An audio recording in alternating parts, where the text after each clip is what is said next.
NationSwell. It's a pleasure to be here with all of you and to create space today to talk about some of the most important values in our communities that have direct, tangible impact on how we all live our lives now and for centuries past. I'm talking, of course, about diversity, equity, and inclusion. Diversity, equity, and inclusion is often shortened to the acronym DEI, but I think it's important to spell it out up top because three-letter acronyms can become dehumanized and made to carry meaning that they didn't set out to carry. I mention this because DEI has been under attack for some time now, and it's important to return to the fundamentals of what it stands for and why it has so much value for every one of us. The NationSwell team and I have had the honor of working with American Pride Rises over the last few months, an organization dedicated to helping more people understand DEI, empowering us all to defend it against attempted attacks, and ultimately helping us all to uphold the American dream, one that promises that everyone has fair access to opportunities to build the life they dream of. And I can't think of two better people to help us navigate through this topic than the two folks I'm here with today. Sid Espinoza is the former mayor of Palo Alto and current head of social impact at GitHub. And Stacey Abrams barely needs an introduction, an inspiring political leader, entrepreneur, and champion of upholding diversity, equity, and inclusion across America. Sid and Stacey will be diving into today's topic, DEI in focus, understanding, defending, and advancing together. So without further ado, I will leave you, and Sid, over to you. Thank you so much. And thank you to NationSwell for organizing this important conversation. What a pleasure to be in conversation and community today with you, Stacey Abrams. I have had the privilege and good fortune and often am around prominent leaders and real change makers. And I can honestly say that I have received more messages and more excitement from friends and colleagues about the chance to connect with you than anyone in recent memory. I really think for a lot of people, you're a lighthouse and you have used your voice like so few others have to really mobilize voters and transform the political landscape in America. And I want to thank you for that. I'll also just say as an aside that I'm going to a party in a couple of weeks. It's a space party. You may know where I'm going with this. And costume party. And I may be going as the president of Earth. And if people don't watch Star Trek and don't understand that, you need to catch up on the times. We are talking to the president of Earth on Star Trek. Let me say a quick introduction. In addition to that TV stardom, Stacey Abrams is a political leader and business owner, CEO of Sage Works Productions, an endowed chair at Howard, senior counsel at Rewiring America, a New York Times bestselling author, lifetime member of the Council on Foreign Relations, an attorney by training, as folks know, but with an incredible history of leadership on the Georgia House of Representatives. Then, of course, captured the national attention in 2018 and 2022 with gubernatorial runs in Georgia. Sits on numerous nonprofit and corporate boards, has degrees from Spelman, University of Texas, and Yale. But perhaps most importantly, and why we're in conversation today, Stacey has had a lifetime of really launching organizations, devoting work to democracy protection, to voter engagement, to tackling social issues, to building a more equitable future in the South, and has really committed herself to a pursuit of equity. And that's what we're talking about today. There is perhaps no better person in the country to lead us in a conversation in this time of change and tumult about diversity and equity and inclusion.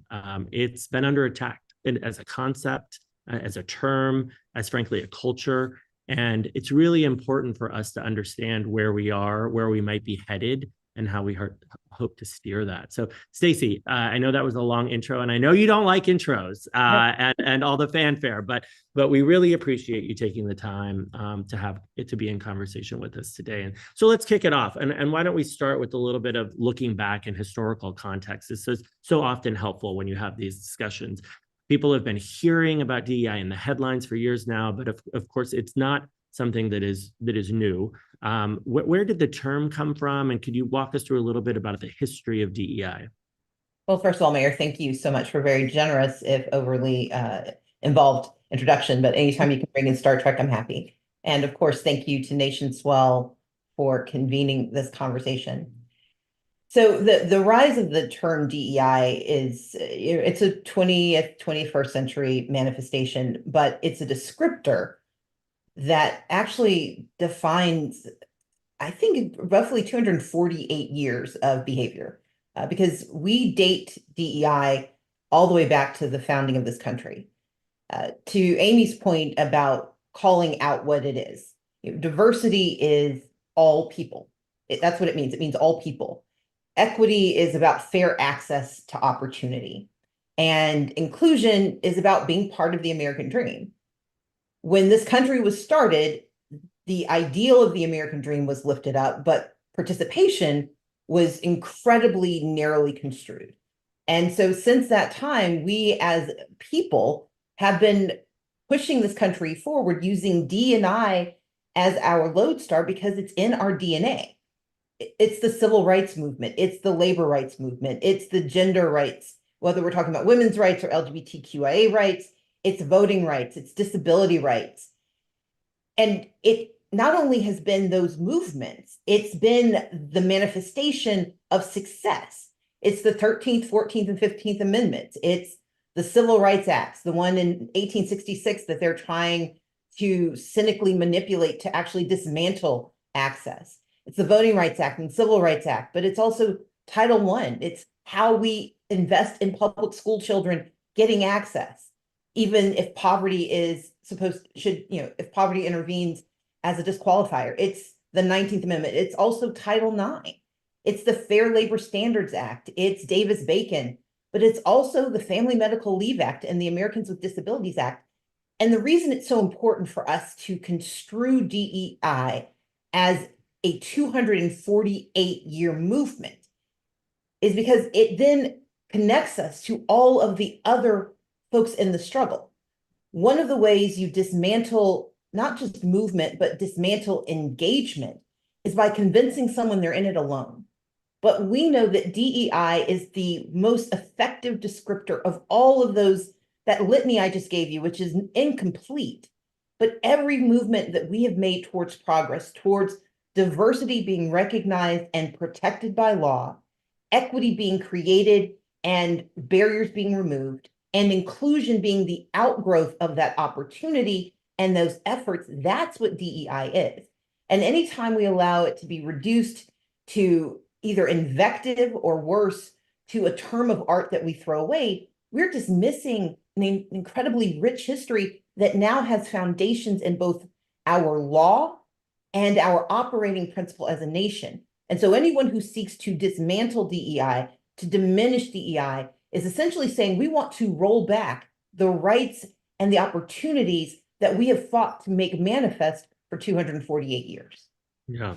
Even before we get into some of the controversy, if you will, around it, let's talk a little bit about DEI as a term itself. Sometimes we call it DIMB here at GitHub. I mean, there's different terms for it. I wonder what it really means to you. What is DEI as a term? Can we get to agreement on what it would mean in a positive sense? Well, I'm going to reframe the question in this way. Yep. The reason I did that very sort of expansive definition is that at its core, the words speak for themselves. Diversity is a pathway. Equity is a pathway. Inclusion is a pathway. If we do not have diversity, then we are restored to our original version, which did not guarantee humanity to a substantial portion of this population. So diversity is not just about race, it's about how we think of ourselves as all people, who gets to be included, who gets to think about participation. Equity is about fair opportunity. It is not about privilege. It is not about preference. It is about participation. Privilege presumes that you get something you shouldn't have, and preference presumes you're taking something from someone else. Participation is the core of equity, because it simply says I get to be in it. I get to try. And equity should be what we want. And then inclusion says that we understand human nature tends to try to narrow down to the most common denominator, and that we tend to be afraid of things we don't understand, and that it's an affirmative step to expand and say more people can participate, more people can be viewed and seen and understood and valued. And so for me, the acronym really goes back to the fundamental meaning of each of those words. And so when it is delegitimized, when there's an attempt to make it a negative, it is somehow saying that diversity is harmful, that equity is invalid, and that inclusion is wrongheaded. We can add all of the other letters we want. I'm perfectly open to that. But at its core, those three, I think, are the most fundamental calls to action, but also values that we should hold. Those of us who have been working in this space for decades, I think we have recognized all along the way the history and sort of the current context of and the importance really around this fight. But I think even a lot of those people have been really taken aback by the anti-DEI specific activism and legislation currently. I mean, really a different level of aggression, a different level of visibility, a different sort of broader dialogue in the nation about DEI as a term where people weren't using you and frankly, some very smart on their part dismantling, not good, but very aggressive. And I just wonder if you could provide some context around that, around where we are in this political moment, and in that larger context, what's at stake as we see these attacks on DEI. So let's go back to the American dream. The American dream manifests itself differently for every person, but fundamentally, it's about the fair opportunity to pursue your goals. It's about being able to enjoy the rewards of your work and of your being. And it's also about how you contribute to your family, to your business, to your community, no matter where you begin. So the American dream is this sort of shared construct that we have. It looks different when each of us draws it, but we sort of all agree that that's a goal. And there are three pathways in America to that dream. It's education, the economy, and election. So it's what you learn, what you do, and who's in charge. And if those are the three pathways, what has happened since 1789 has been removing barriers so that more people get to travel those pathways. More people have access to education. More people can participate in the workforce. More people can start their own businesses. More people can participate in elections. And the more people who've been able to jump into the pool, there are those who enjoyed having a sauna. They enjoyed being there by themselves. And now there are more and more people getting in. And there's this presumption that they are crowding out opportunity for others, for those who think that they are entitled to the pool and the rest of us are just visiting. The reality is there's more than enough water. The pool is big enough.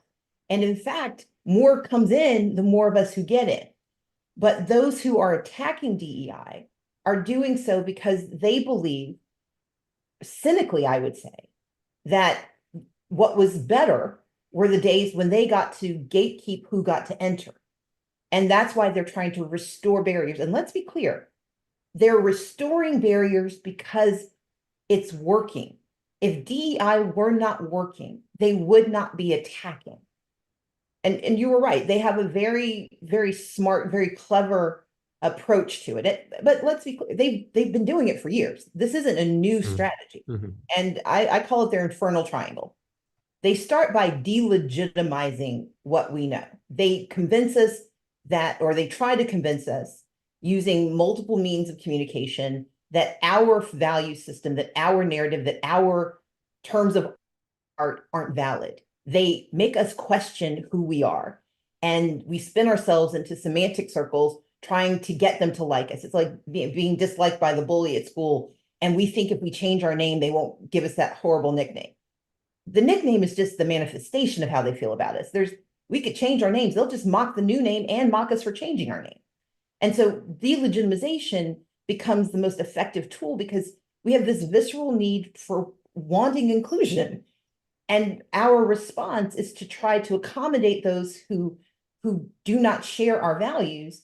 And in the process, we allow ourselves to be pulled into our own demise. So delegitimization is the first part. That's one prong of the triangle. But while we're fighting over the language, whether we call ourselves DEI or we change it to something else, where I mean, it's what they did on abortion rights, it's what they've done on voting rights, the fight between voter suppression and voter fraud, that was delegitimization. We're going to tell you not to trust your own lying eyes. And then they moved to litigation, because as I pointed out, it's not just the construct of those movements, it's the reality. We've got laws that have said that as a nation, not as a state, not as a city, not as a locality, as a nation, we are going to protect you. And here are the ways we're not only going to offer protection, here's how we're going to inculcate it and make it manifest so that no matter where you move in this country, you get to enjoy the privileges of citizenship, of residency. And so litigation is about how do we dismantle those protections. The reason they attacked the Voting Rights Act in 2013, Shelby v. Holder, which, the anniversary of which is coming up, was a direct attack on the fact that too many Black and brown people participated in the 2008 election. It was all well and good until we actually started using these rights better. The attack, the Dobbs decision, that was a DEI attack. Abortion fell because people were using it. So you attack through litigation, you dismantle the protections. And then you move to their third prong, which is legislation. We just saw J.D. Vance introduce a bill in the Senate. Some people dismissed it, but let's be clear, if November turns out in a way that I think, I'm going to be very clear, you can tell from the color I'm wearing, if we end up with a hard right House, Senate, and presidency, he's not joking. Project 2025 is not mythology. It is intention. They want to dismantle it, but they're clever because they know they don't simply have to focus on the federal. They have been devolving rights to the states for the last 20 years. The reason the Dobbs decision says that states get to decide, the reason the Voting Rights Act was attacked is because it allows states to do what they want to whomever they have. And that's what they want to do overall. And if you have dismantled the existing laws through litigation, you're left with state legislators who get to decide the value and quality of citizenship depending on your geography. So they delegitimize, litigate, and legislate, and then we're left to deal and pick up the pieces. We need that shown on jumbo screens all around the world. These last 4 minutes are so critical, and I'm glad we're recording so people can go back and watch that again. Let's just continue that thread with impact. So, these current threats, if eventualized, will have very direct impacts on organizations, on DEI programs, on the lives of people. Can you just talk about what that looks like? What are those impacts that we'll see? I'll talk about the impacts, but I want to start with where we are. I think it's incredibly important. They haven't won. We have been operating in sort of the public spaces as though we've lost, that because of Students for Fair Admissions, because of Shelby v. Holder, because of the Dobbs decision, all is lost. And very quickly, I'm going to point out, in the 2023 Supreme Court term, everyone focused on Students for Fair Admissions. It was a blow. It was a blow to education, because what it said was that education, for the first time in terms of the predicates used for making decisions, it pushed education into alignment with what had been employment law since the 1970s.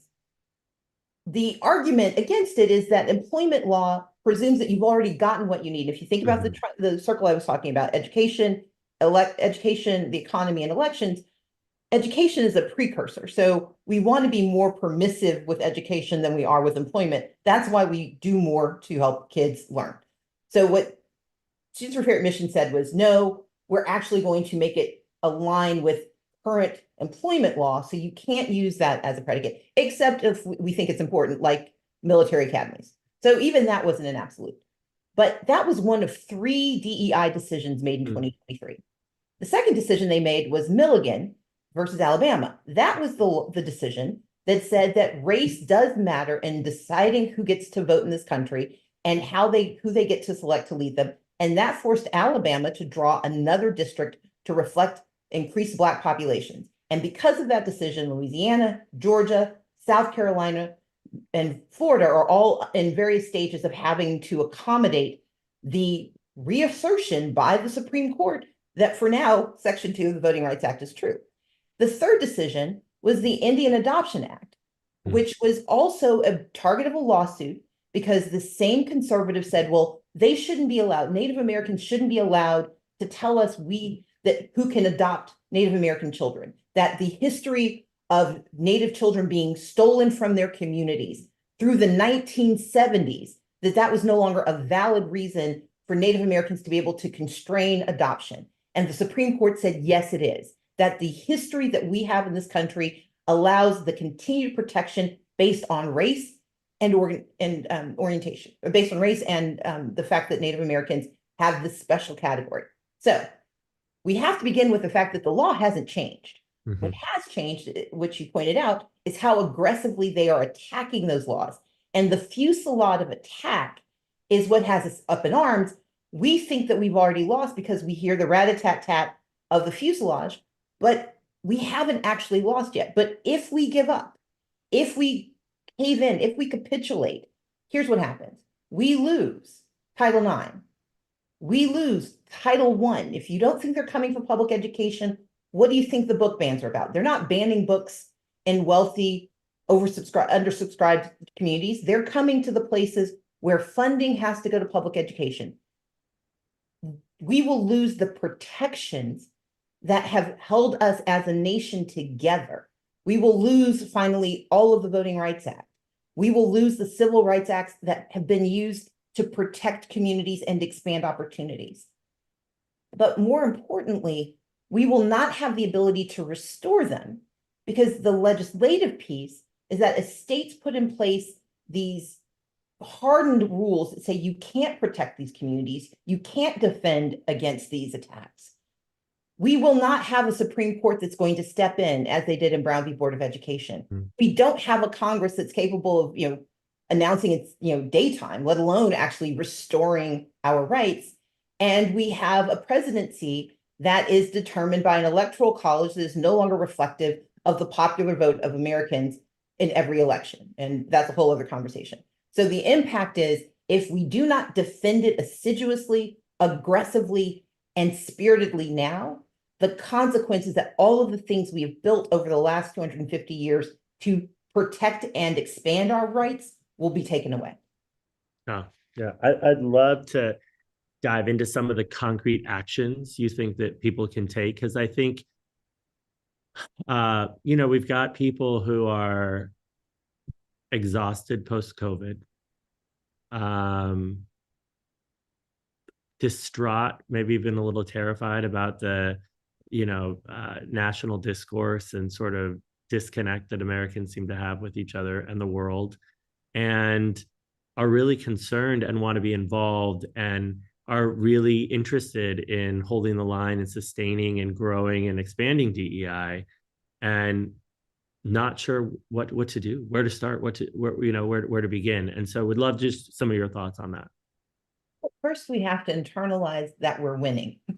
And it doesn't feel that way because they have an echo chamber and it feels like we're living in a vacuum.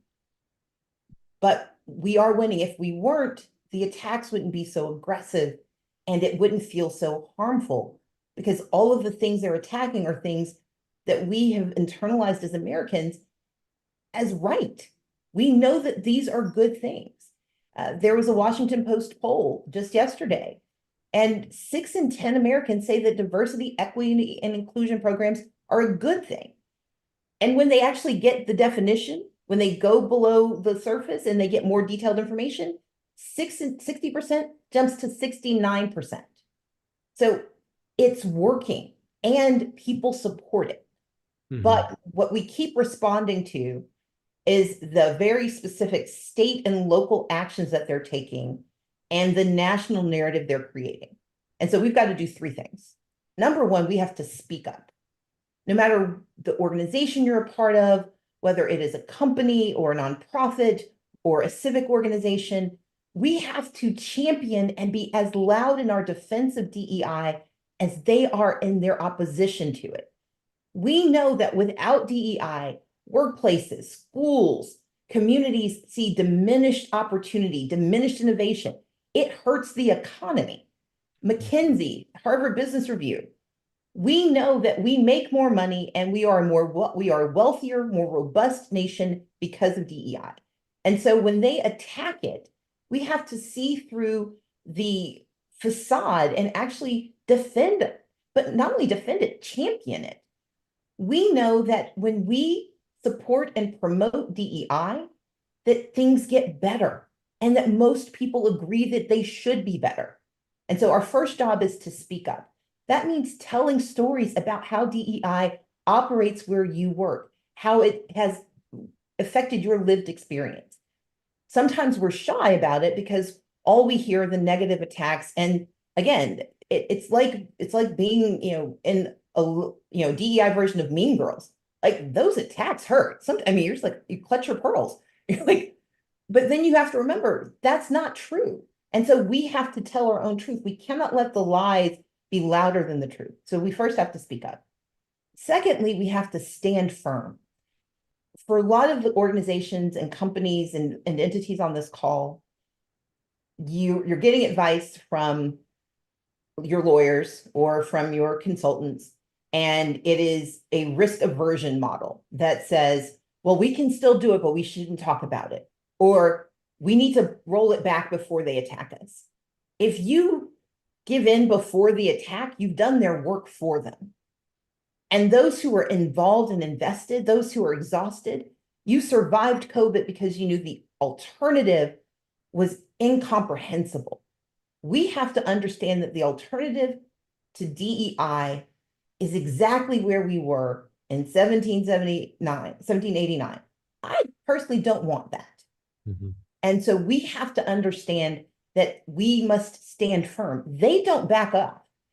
No matter how offensive some of their narrative can be. I mean, these are people who have successfully convinced, I think it's like 29 states to pass laws to make it more difficult to vote, to make it more difficult to go to school, to make it illegal to talk about race and difference to children who are learning about race and difference.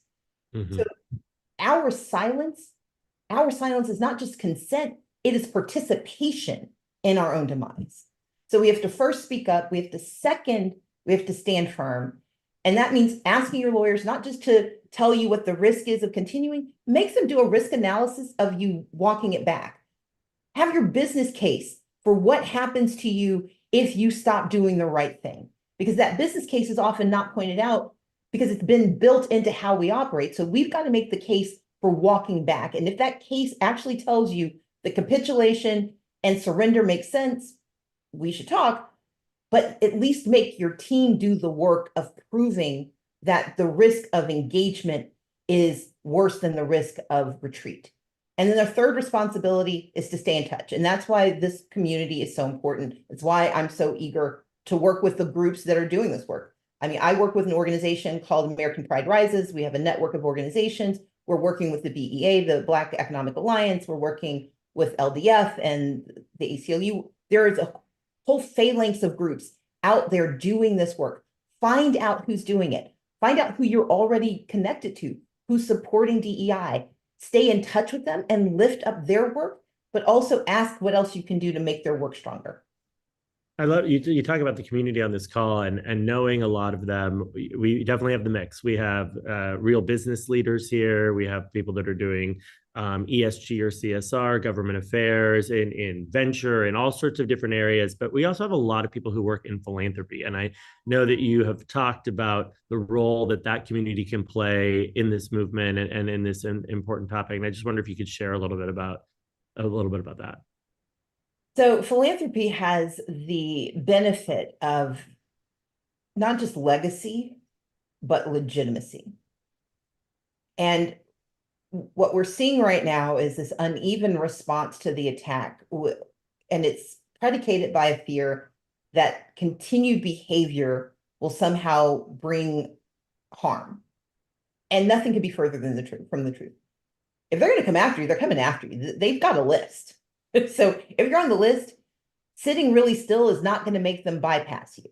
It's just going to make it easier for them to come at you.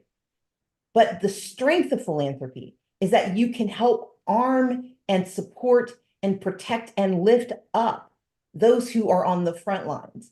When I talk about standing firm, there's some who can't stand firm because they're already wobbly.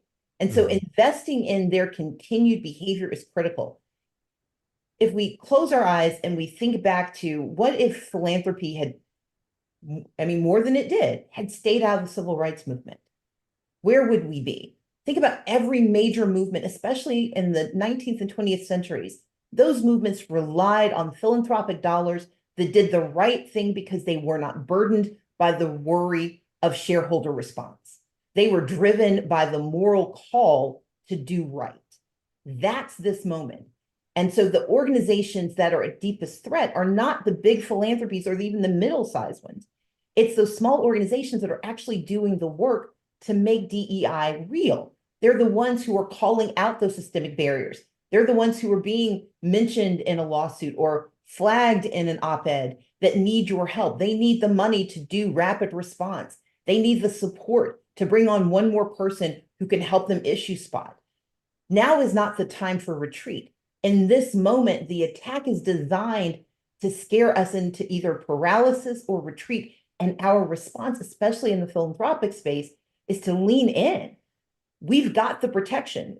I was a tax-exempt organization attorney, so I speak from a place of deep nerdiness. What it takes to strip a foundation, to strip a philanthropic organization of their tax-exempt status, which is really the consequence we're worried about, is huge. There is no pending litigation, no pending legislation. There is nothing on the horizon that will stop you from doing what you do. The worst case scenario is that something happens that says you can't do it again. That's it. There's no retrospective, you shouldn't have done it. There is only prospective, now that we've said stop, don't do it again. No one has said stop. My personal bent is if someone didn't say stop, I'm going to stop walking and I'm start running. I'm going to go even faster and even further. I'm going to get as much done as I can until you tell me I can't. That's where philanthropy should operate, because it's impervious to more harm than almost any other institution in our country. It has the ability and the resources to be innovative, but also to be dynamic and to be morally good. And so the urge is to stop walking, stop crawling, stop walking back, and actually run towards the problem, because you are the most invincible entity in the space that can make what we need done happen even faster. I want to shift to solutions and talk about some of the language and sort of where we go with some of this. But before we do that, I want to ask a follow-up and sort of a different question before we move on, because speaking of the community on this call, I think, there are reasonable people, and I'm doing a little devil's advocate here, who hear these conversations and will say things like, I'm trying to be fair, and when they, like, aren't we past this? Shouldn't we be focused more on merit? Haven't we, isn't it time to move back past conversations about race or other inequities in our country in particular, where, things have been normalized? I'll leave it at that. Just, and I think there are smart, reasonable people in that space who work at these companies, who are in some of these roles that are on this call, that are thinking that way. And I just wonder what your response would be to them, or how to help them frame their thinking in a different way, perhaps. Merit is a lovely word that cloaks a horrific truth. Merit presumes that we all start at the same place, and that the failure to get to the next level is a personal decision, not an institutional, organizational reality. I believe in merit when we all have the same education, the same opportunity, when there is truly, when we have truly removed all of the barriers, we can have a conversation about merit. But that's not the world we live in. I gave you a litany of laws that we have had to implement. Let's remember that we didn't get the Americans with Disabilities Act until the late 20th century. So if you were a physically or mentally challenged person in this country, we didn't care enough to solve the problem until the last 30 years. We are still fighting about whether people of color can vote in a democracy. And this isn't speculative. We've got lots of evidence. And so what I would say is that we should all strive for a nation where these programs, if offered, are rejected because they're not needed. But where we live today, Fearless Fund is being sued into oblivion for giving $20,000 to Black women. Black women get 0.006% of the available capital. We are not 0.006% of the population, and we don't have 0.006% of the ideas.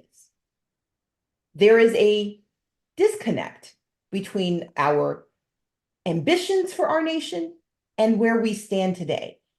DEI is how we close the gap and how we bridge the chasm. We can legitimately question how we do things, and we should never be afraid to defend or understand what we do. But we cannot allow this narrative to take hold that it's all in our minds. It's not. That last clip is another one for our editors that we're going to be taking, and we're going to be putting up on those Jumbotrons. Thank you so much for that. Along those lines, there's a lot of debate now, even amongst the community of people who work in the space, about the term DEI. Should we be changing that language? Should we be, using a different initialism to sort of move forward in corporate America or in others? It was surprising. I don't know if you saw. It was. It may have been related. I don't know. It was one of the corporate scandals of sort recently, and there was someone interviewed that said, I just heard that this company that I buy things from has a head of DEI. Can you believe it? And I thought, this person is not aware that they're all over the place. We're all over, and we're doing this work. I think what I bring that example up, though, because I think the term itself has become such a lightning rod that some people want to step away from it or change it in some way. And as we all know, language matters, and you've talked about it here. And I just wonder what your thoughts are on the term and where you think we should go. I am squarely in the camp of we hold on to who we are because you're not going to shame me into changing my name. So let's recall a recent presidential primary about 8 years ago, where some guy kept attaching monikers to each of his opponents, and he would mock them. And the response was never, well, Marco Rubio, you should change your name, or insert name here. Bullies use delegitimization as the most fundamental tool, because if they can make you question who you are, they can make you question why you should fight. And changing the name does not change the mission. Their mission is not to stop us from using the term DEI. Their mission is to stop diversity, dismantle equity, and block inclusion. They don't care what we call it. We can focus group the most fantastical term, and they will attack that term because the term isn't the point. The term is the tool. They are using us fighting over the letters to justify their behavior. If we had changed the phrase abortion rights to something else, do you believe that they would have said, oh, okay, well, then it's fine to continue with the procedure. We just didn't like the term.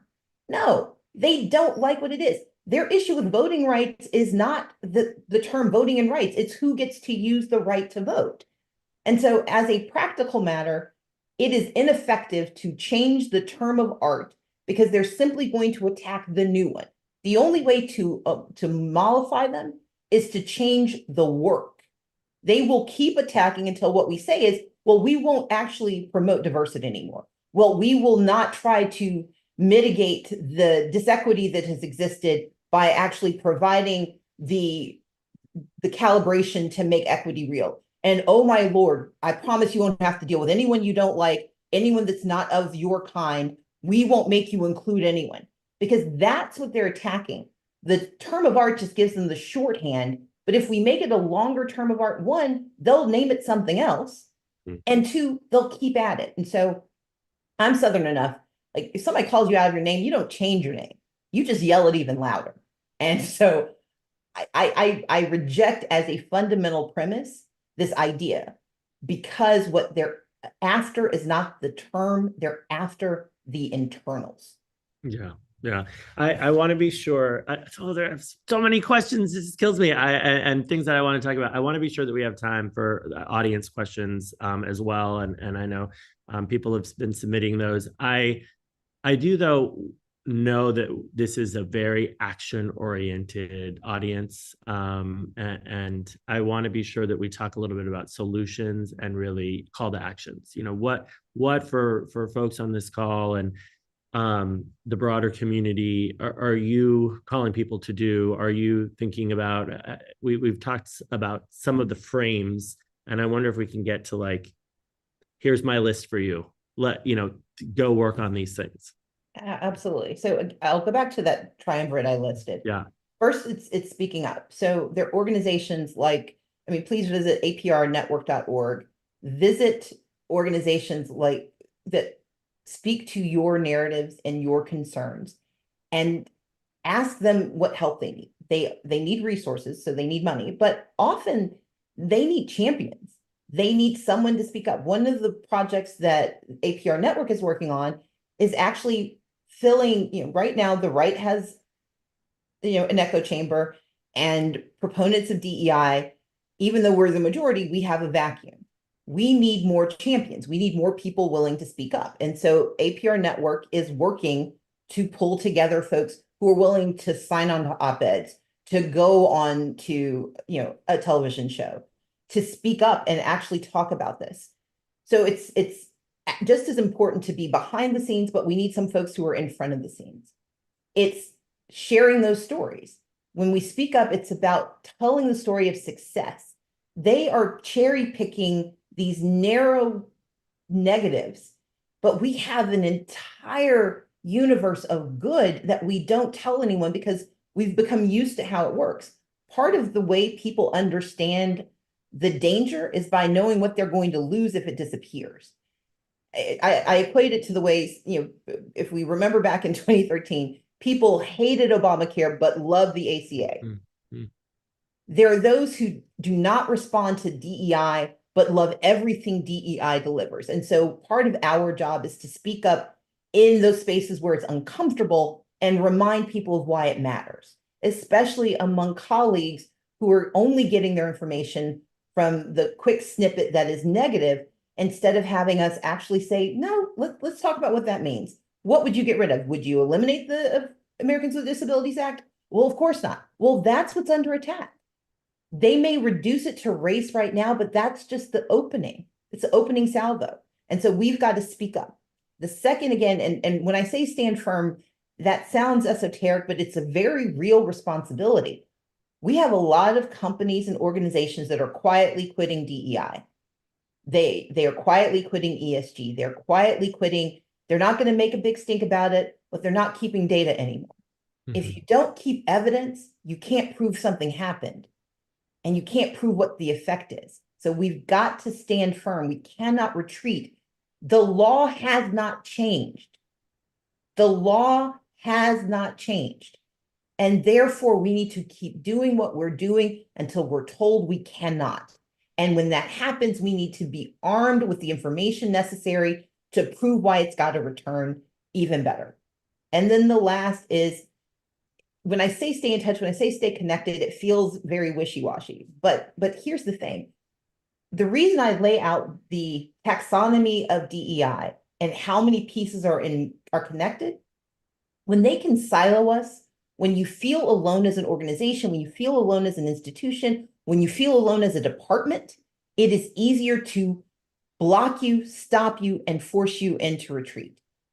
Our responsibility is to actually share these conversations with each other and then come to each other's defense when we see the attack. Part of staying connected is that when you hear someone casting aspersions on a DEI program at another place, don't just sit there and think, oh, that's terrible. Say something, but also call the person you know over there and say, here's what I'm hearing. What can we do together? How can we connect our separate operational intentions so that we show that we are working together? Because they are. Ed Blum and Chris Rufo and Stephen Miller may not be going to Starbucks together every day, but they are coordinating their attacks. We have to coordinate our defense, and we have to go on offense by saying not only is what we're doing right, we're going to do even more of it, but we're not going alone. We're going together, because it's a lot harder when they can see all of the people who are being served and all of the ways we are making our country better by engaging in alignment. Yeah, love it. Love it. Let's dive into some of these questions from the audience. The first one comes in from Abby. And I hear you, Abby. Focus on the Supreme Court affirmative action decision. How can we collectively hold ground on DEI with the fallout from the Supreme Court affirmative action decision? To remember what it actually said, to understand that it was not a death knell to affirmative action. It was a realignment that is problematic. But in the same decision, they defended DEI in military academies. In the same decision, they permitted DEI to continue in other aspects of education. And so until they come back and say, oops, never mind, we have to operate with the law we have, not the law we're afraid will happen. And to that end, I want to point out the most recent dynamics. Fearless Fund, the two-person panel decision from the 11th Circuit, did not determine that Fearless Fund was wrong. It determined that they continued to be enjoined from operating their program. It did not offer a final determination, and it was not the entire 11th Circuit. Now, I know the 11th Circuit, and they probably will eventually get there, but they're not there yet. But we have to remember at the exact same time, about a month before, Hello Alice, which does the same thing, they got a decision that said they were perfectly fine to keep doing their $25,000 grants to Black women businesses. So the law has not changed. And we get so fixated on what the law might be that we don't operate with the law as it is. And the law right now gives us a great deal of latitude to get good done. Yes, we have to follow and pay attention to the Supreme Court. Yes, we have to recognize that we no longer have a Supreme Court that's actually going to intervene to protect citizen rights and human rights. And yes, they will eventually disappoint us. But we've been surprised a few times. And that's why I began this by talking about the other two outcomes in that same term of court. Yes, they may harm us, but until they do, we have to do what we can to protect ourselves from that harm and to make certain that people understand what the consequences are if they take that action. It's what happened after the Dobbs decision. People, their understanding of abortion before Dobbs and after Dobbs has been like night and day. We know what's coming. Let's make sure we're ready. You talked a little bit about the quiet canceling of programming, and Renee asked a question: how do we preserve the gains we've seen in previous DEI initiatives in the wake of program cancellations? One is that we have to actually call it out. Part of the quitting quietly is that they're hoping nobody notices. So we have to actually speak about it, and that's part of speaking up. We have to hold those organizations, those entities, those communities accountable for retreating. And we can do so by encouraging them, again, to judge the risk. Part of what happens right now, and this goes back to what I was saying about risk analysis, the risk analysis is entirely driven by PR. We have to hold our organizations accountable for being able to prove their risk. There should be a document that says, we analyze this and this is why it matters that we not do this. This is the legal rationale, this is the business case, but it cannot simply be, we had a conversation and we don't like the fact that somebody might see us. We have seen too many organizations intentionally anticipate attack and stop doing good, not because they were told that they couldn't, but because they didn't want to have the discussion. Well, if you're going to stop doing good because someone might tell you they don't like it, you are on the side of wrong. We were talking about DEI as a term. Another thing that I'm seeing a bunch in corporate America is really thinking about where it should sit. And Lenny asked the question about how do we bring DEI out from under HR and compliance. I have been through many rounds of downsizing, layoffs, reorgs, all of that, as I know a lot of people on this call have been through. And more often than not, the organizations in HR, marketing, or CSR type programs, which are often at the C-suite, those ones that are also run by women, are the ones that are immediately gutted. And so, there's been a lot of debate about where DEI should sit and should people be making moves to, as they build back programs that may have been cut, to locate them elsewhere, to think about them in a different context. So just wondering your thoughts on that. Yeah, so I'm going to encourage, so NationSwell has a number of documents that APR Network has put together, and we actually have one that thinks about this and really talks about where it should sit. And so would love to make sure that that gets shared with everyone. But the major reality is exactly what you just articulated. Number one, the attempt to diminish it by putting it into HR. DEI is broader than that. It's a set of different decisions that we're making. And so there should be an analysis of where it sits, but DEI should be across the organization. It should not be relegated to one facet of the organization. And when it is intentionally across the organization and reports up to not just the C-suite, but to the CEO, then you're looking at not only what impact does it have in terms of hiring, it's about talent management. It's also about risk. We know that they have had some victories, but the EEOC still gets claims every single day. And part of DEI is compliance with EEOC requirements. That's not going away anytime soon. And so it's making sure that we build it in, not just to the HR function, but that we're also building it in to the talent management. What are we recruiting? Where does innovation come from? So it's looking at all of the silos within the organization and making certain that there's a cross-functionalization use of DEI beyond the D. Because what's happening is that people use the D as a justification for ignoring everything else. We have to actually hold businesses accountable for using it across the board. And when that's the responsibility, it has to be signaled from, and the accountability has to come from not just the C-suite, but the highest level of the C-suite. But it also has to come from your general counsel. It has to come from your CFO, because all of those functions are impacted by whether or not DEI is fully integrated. But we've got a wonderful document that we put together, and I know that the Black Economic Alliance is actually doing a really, really thoughtful job about this as well. And while it's coming from BEA, it applies across the board. And so I encourage folks, and we'll make sure that the NationSwell team gets this data, but there's some really good tools out there to talk about how we can make sure we layer and leverage it across entire organizations. NationSwell is great about follow-up afterwards, so we'll make sure that that's highlighted in the recap and follow-up as well. Megan asked a question that I think is a good follow-on to that, and it's, how do we build long-term strategy to sustain DEI if it's over time? We're talking about sort of what we do, but you talk about that integration, and I'm sure that's a key component of it. How else should people be thinking about sort of that longer-term strategy around DEI? So part of the reason I talk about speaking up is that one of the reasons DEI is under attack is that people are used to it, but they don't understand it. So one of our most important responsibilities goes back to that cycle I talked about. We've got to, if they delegitimize, if they litigate and they legislate, we have to legitimize who we are. We've got to tell people. We've got to believe it to be true ourselves. So we've got to hold to DEI as our term and as our value system. But then we have to inoculate ourselves. One of the reasons the attacks are so visceral and they feel so effective is that we weren't expecting it.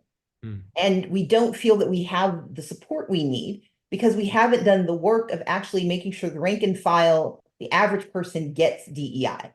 And so we've got to do exactly as Amy did at the top of the conversation, as you did. We got to explain what it means. And we've got to explain what it looks like in your lived experience. DEI in healthcare is the difference between you having a doctor who actually understands what you need and gives you the right diagnosis, or you dying. And so we've got to talk about health equity. We've got to take it out of the ether and make it very practical and real. And it feels small ball to the sort of larger narrative, but it's why we get in trouble. We win, and then we're so pleased with our success, we forget that when people incorporate success into their lives and their lived experience, they forget how they got it. Folks who hate labor unions do not remember that it took labor to give us, the weekend. They just, well, I can't stand it. Well, why? Well, we need to tell the story. And so telling the story of DEI is not just about tooting our own horn. It's about building and inoculating ourselves against attack. Number two, it is exactly what we talked about a second ago. It's incorporating it within and throughout not only organizations, but throughout all of the aspects of what we do. That doesn't mean that we have to have DEI statements at every place, but it is that we have to be intentional and we have to be responsive. But the most important thing that I don't hear us doing, we are spending so much time defending, we haven't thought about expanding. Mm-hmm. I believe that our success comes from actually expanding the ambit of what we think is possible. We certainly haven't gotten everything we need. And to your earlier point of your very intentional fair-handedness, I'm not willing to talk about retreat until I get all the things that we should have. And so we should be engaging in more innovation and more expansion. There should be no limits to what diversity, equity, and inclusion can mean for a country as large as ours, as dynamic as ours. We know and I'm going to give you one number. We know that if we closed the black-white pay gap over the last 20 years, that would have been $2.7 trillion in new economic activity. If just Black people had their share of business ownership to match their population, we're talking about 615,000 additional enterprises and $1 trillion in new revenue. The conversations we're having about budget constraints and pay gaps, imagine what else we could have if we actually made certain that everyone could get in the pool and get their share and do their part. And so we've got to stop being constrained in our thinking. We have a famine mentality and we should have feast mission. We need to be expanding what we want, expanding what we demand, not constraining it to accommodate those for whom nothing will be sufficient except our demise. We are coming up on time. There is a long list of questions still here, and I apologize to our audience that we will not be able to get through all of them. But I want to end with just a recognition that a lot of people are exhausted, and I think they're really inspired by you and your just relentless fight in this space. And I wonder if you could talk about why it's so important to you and just what keeps you energized and going. How do you stay this strong and this focused given everything that's happening? Well, Sid, first I want to say thank you for guiding this conversation and being so kind. There are a lot of folks for whom they either peg themselves as pessimists or optimists. I eschew that terminology. I focus on determination. What am I determined to see happens? And then how do I measure my capacity? How do I measure my progress? You may have heard, I've tried for things and not gotten them. And for some, that failure to achieve should be a reason for me to quiet down, retreat, or give up. I never mistake position for power. Position is about where you sit, the title you're given, what people tell you you can have. Power is about what you're willing to try and get. I believe that we deserve power, that the marginalized, the disadvantaged, those who've been left out should have their share of power, but no one's going to give it to you. But I also don't get confused that the title I hold or the resources I've been, prescribed, that's it, that those are the limits. That's just the starting place. That's the beginning of the negotiation. And so for me, the drive to keep going, the ability to be resilient is driven by the fact that I don't measure where I am by what someone calls me or doesn't, or by whether I got the tote on the board that I wanted or not. I determine it by what did I do and what am I willing to do the next day and the next day. And as you point out, I watch a lot of Star Trek and spend a lot of time with TV and reading really good books, because I also know that part of our responsibility is to give our brains and our hearts a chance to rest. And I'll end with this very quickly, because I know NationSwell is really good on time. Eisenhower has this, President Eisenhower had this 4 quadrant matrix. And he said there are things that are important and urgent, things that are important but not urgent, things that are urgent but not important, and things that are not urgent and not important. A lot of folks on this call spend all of their time either important and urgent or urgent but not important. Either things we have to do to save, our world, or things we're told we need to do because somebody didn't get it done. I spend the least amount of time in urgent but not important, because it's probably not that urgent and it's definitely not important. I spend most of my time in important and urgent. I spend a lot of time in important but not urgent, because that's where I get to think and ideate. And then I spend determined time down in not important and not urgent, because that's where we renew. And if we can make sure that we're going through all of the quadrants but not spending too much time in the least important ones, then we've got the energy we need for the next fight. Stacey Abrams, thank you for being an American hero. Thank you for taking time with us today. Absolutely incredible to be in this conversation with you. And just want to thank you on behalf of the whole audience for spending your time with us.